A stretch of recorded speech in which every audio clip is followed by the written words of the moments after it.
Hey. Hey. Happy Monday, guys.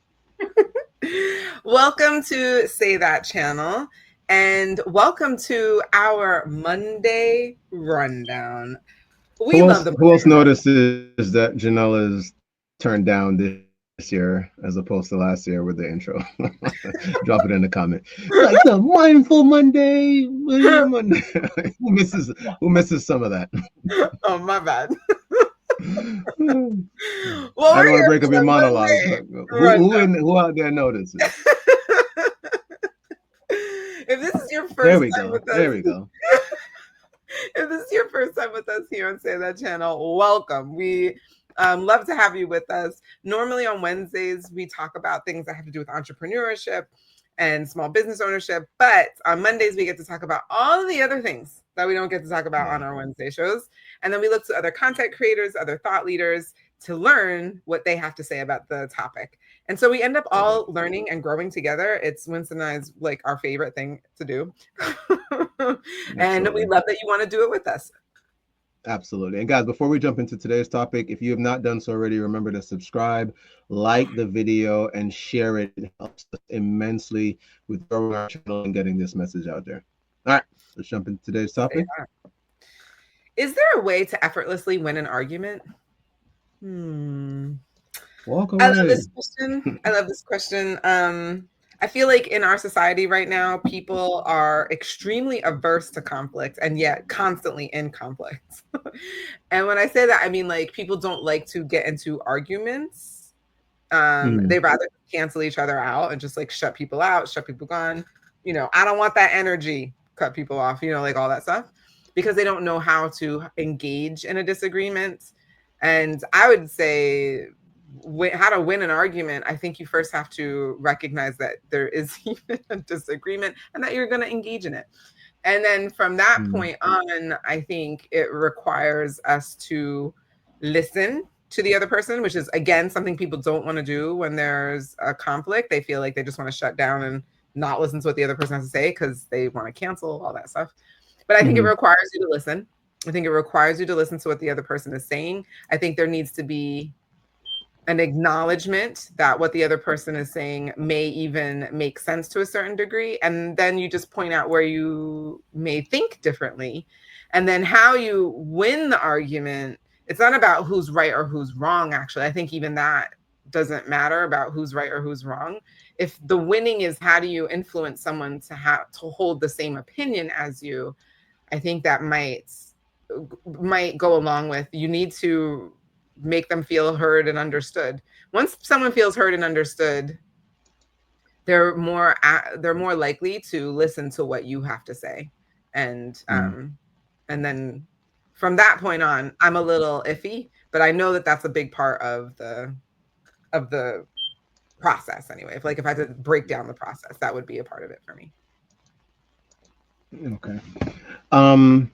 So I'm going to say yes, and from the perspective of I think some of the points that you brought up, if the goal is to influence someone else to maybe recognize the idea you have, or and I don't know if it's implementing it or what I'm interested to understand how we judge what winning is when it comes to an argument. But if it is about influencing someone to believe what you believe, I definitely think that there are tactics and skills that one can learn.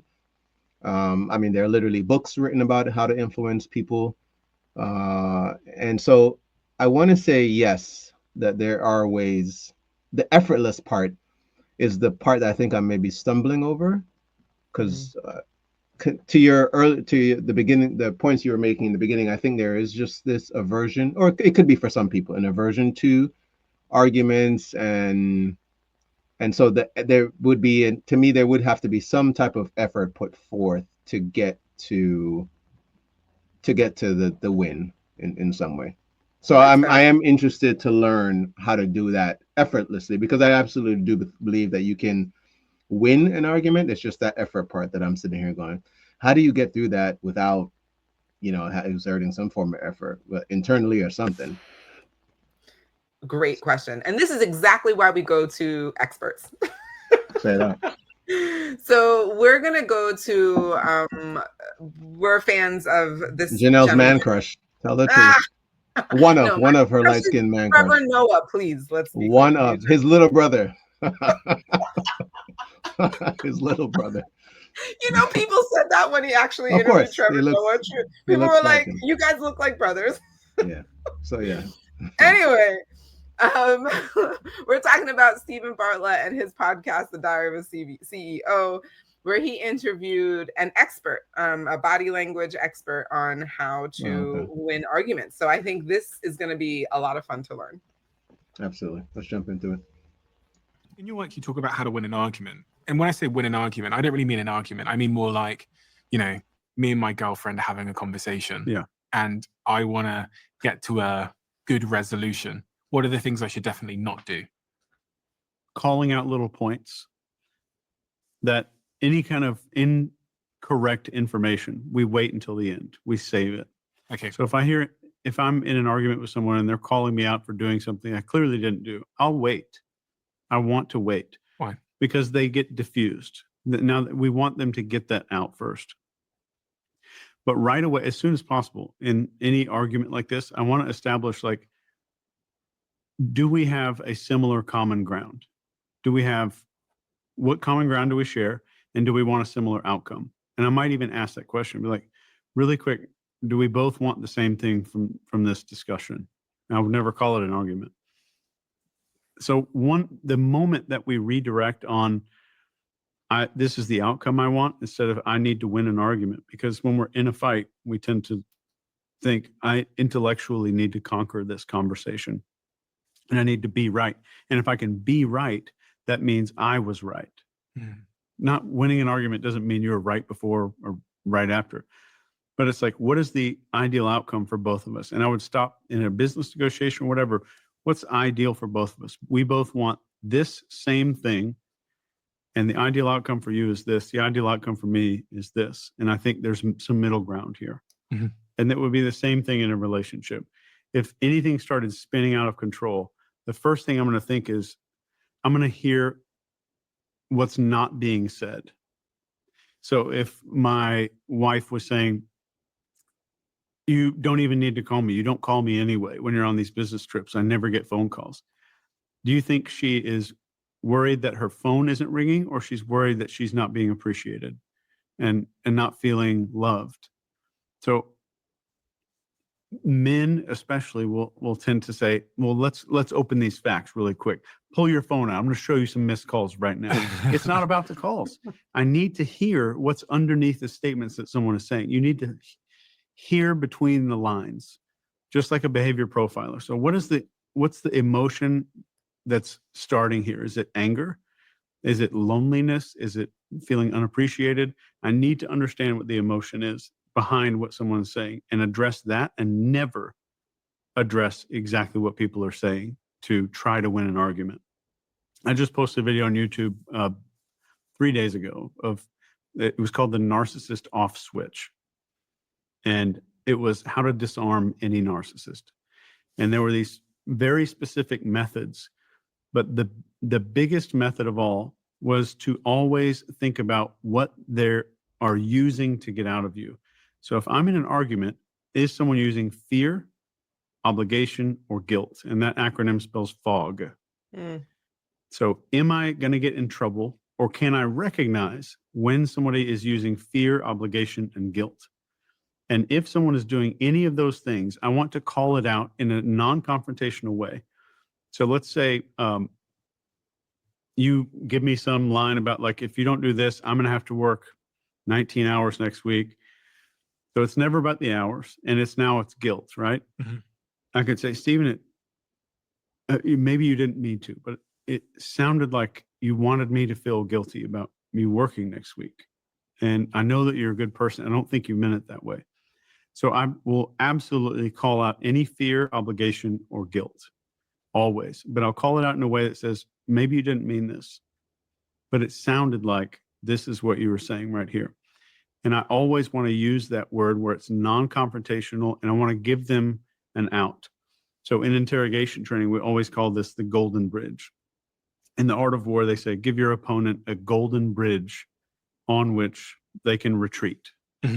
So they can retreat across this golden bridge. Don't trap them in a corner. Yeah. So we give them an out that's beautiful. So maybe you didn't mean this. And I always want to think about going back to that. What is the hidden feeling or fear that's behind what they're saying? They're scared of something. They're scared of losing a deal. They're scared of losing money. They're scared of looking a certain way. They're scared of what the people in the room are going to think.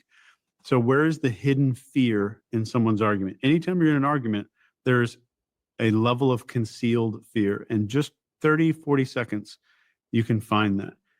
And a lot of people teach this as a tactic, but just stopping and looking at a person after they do that in an argument is so incredibly powerful. Just stopping and looking at them. Yeah. So like say you made that statement to me about, I'm going to have to work 19 hours next week. The moment that I stop, it lessens the power of that statement because I'm not stopping as a tactic. I'm choosing to stop because I want to process what you were saying. And that helps people to do that because it feels less awkward as if I'm doing a tactic. I'm doing that thing, but I'm just pausing because I'm going to actually reflect on what you just said. And I'm going to use that time for just a minute. I might look away. I might, as soon as you're done talking, I might say, and I might just take a moment and say, Stephen, maybe I heard this wrong, and go right into that. So that long pause is so effective in conversation, especially when it's meaningful and it's not a tactic. If you love the Diary of a CEO brand and you watch this channel, please do me a huge favor, become part of the 15% of the viewers on this channel that have hit the subscribe button. It helps us tremendously, and the bigger the channel gets, the bigger the guests. So interesting. Love it. I do love his guests, and now I want to watch the whole interview. I thought what he said, first of all, finding common ground.